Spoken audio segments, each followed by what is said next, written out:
The Idaho House and Senate crashed plans to sell the Transportation Department's State Street headquarters. In one of the final moves of this legislative session, the House and Senate both passed ITD's budget for next year, which did end up putting the brakes on ITD's ability to sell that building. Jude Binkley was following the budget at the State House. Jude, this was or is a very similar bill to the previous one. That's right, Brian. Just last week, the Senate killed the transportation budget with essentially the same language. But today, that budget passed.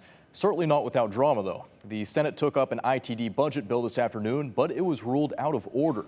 The Senate went into a caucus for a few hours, and JFAC rewrote the budget as House Bill 770. Now, that bill had a different title and a $200 difference from the previous budget. Now, that passed the House 37 votes for, 31 against, and late this evening, the Senate approved the budget without debate by one vote, 18-17. The approved budget allocates money to renovate that State Street building instead of going ahead with an agreed-upon sale. Before the votes on this bill were cast, JFAC co-chair Scott Groh explained to KTVB why the committee chose this route. We felt a great concern this property was being sold without legislative involvement.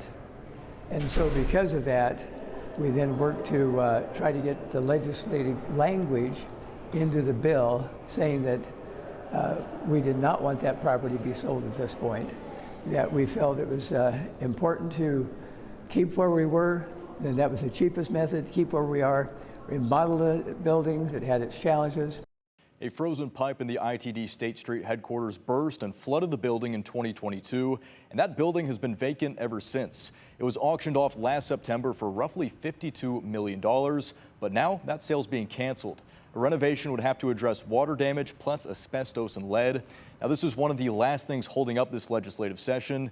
Brian Morgan, right after approving that budget, both the House and Senate recessed until next week. I have to wait and see what Governor Little does with these budgets and some of these other bills. But worth pointing out that Hawkins Companies, the Pacific Companies, and FJ Management, they were the winning bidders on this building. Right. And a lot of developers we talked to last week when we talked about this worry that this going back on this sale, revoking the sale, could hurt the state's reputation when it comes to doing business. Yeah. All right, Jude. Thank you.